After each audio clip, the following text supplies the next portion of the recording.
আজ আমি শেয়ার করব এবিসি জুস, যেটা আমাদের গুড হেলথ ও গ্লোয়িং স্কিনের জন্য একটা আইডিয়াল জুস। যে কোনো ওয়ার্কআউট যেমন ইয়োগা এক্সারসাইজের পর এটা আপনারা খেতে পারেন, ভীষণ ভালো রেজাল্ট দেয়। এই জুসে প্রচুর পরিমাণে ভিটামিন ও ফাইবার আছে, যা আমাদের হেলথ ও স্কিনের জন্য ভীষণই ভালো।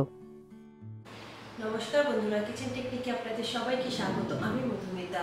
আজ নিয়ে এসেছি একটা দারুণ স্বাদের রেসিপি, চলুন দেখে নেওয়া যাক।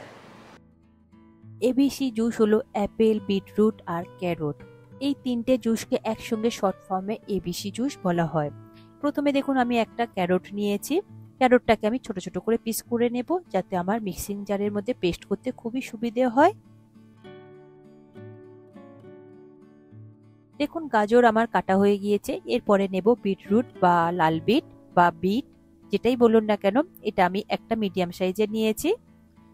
এটাকেও আমি ছোট ছোট করে কেটে নেব, যাতে মিক্সিং জারের মধ্যে পেস্ট করতে সুবিধে হয়।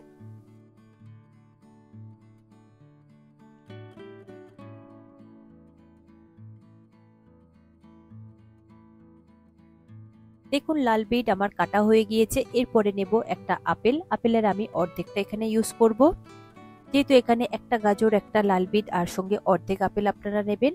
সবসময় আপনারা ভেজিটেবলের পরিমাণটা একটু বেশি নেবেন আর অ্যাপেলের পরিমাণটা একটু কম নেবেন। আপেলটা দেখুন আমি ছোট ছোট করে কেটে নেব। আপনারা যদি একটা গাজর একটা লাল বিট ব্যবহার করেন, সেক্ষেত্রে আপনারা অর্ধেক আপেল ব্যবহার করবেন। এই রকম রেশিওতে আপনারা জুসটা তৈরি করবেন। দেখুন কাটা আমার হয়ে গিয়েছে। এরপরে আমি নিয়েছি অল্প করে একটু আদা। আদার টুকরোটা এখানে হাফ ইঞ্চি মতো রয়েছে, এটা একটু ফ্লেভারের জন্য দেওয়া। এছাড়া আদার নানান গুণাগুণ রয়েছে। আর নিয়েছি আমি পুদিনা পাতা। পুদিনা পাতা এখানে অল্প রয়েছে। পুদিনা পাতার পাতাগুলোকে নেবেন, মোটা ডাঁটিগুলোকে নেবেন না। এরপর পুদিনা পাতার পাতাগুলোকে আমি ছড়ে নেব। তবে পুদিনা পাতাটা দিলে এর মধ্যে একটা সুন্দর ফ্রেশ ফ্লেভার আসে। এছাড়া পুদিনা পাতা আমাদের শরীরটাকেও ঠান্ডা রাখে। আমি এখানে যেসব উপকরণগুলো ব্যবহার করেছি সবই এখানে ফ্রেশ রয়েছে, আর এগুলো আমাদের শরীরের জন্য ভীষণই ভালো, আর স্কিনের জন্য তো আরো ভালো। দেখুন সমস্ত ভেজিটেবল আর ফ্রুট আমার নেওয়া হয়ে গিয়েছে। এগুলোকে এবার একে একে আমি মিক্সিং জারের মধ্যে ভরে সুন্দরভাবে একটা পেস্ট করে নেব। তার জন্য দেখুন আমি একটা মিক্সিং জার নিয়েছি, তার মধ্যে সমস্ত ভেজিটেবল আর ফ্রুটগুলোকে নিয়ে নেব। তবে আপনাদের কাছে যদি জুসার থাকে, সেক্ষেত্রে আপনারা জুসারের মধ্যে দিয়ে ওটাকে জুস বের করে নিতে পারেন। তবে আমি মিক্সিং জারের মধ্যে দিয়ে পেস্ট করে দেখাবো এটা।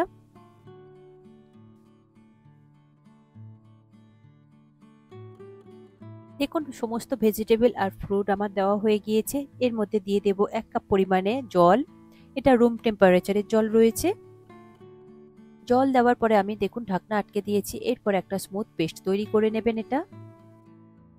দেখুন স্মুথ পেস্ট তৈরি হয়ে গিয়েছে। আমি একটা স্ট্রেনার নিয়েছি, স্ট্রেনারের মধ্যে এটাকে খুব ভালো করে ছেঁকে নেব। তবে আপনারা চাইলে পরিষ্কার কোনো কাপড় দিয়েও এটা ছেঁকে নিতে পারেন।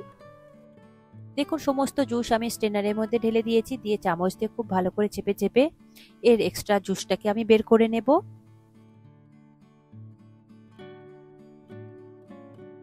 দেখুন এবিসি জুস তৈরি হয়ে গিয়েছে।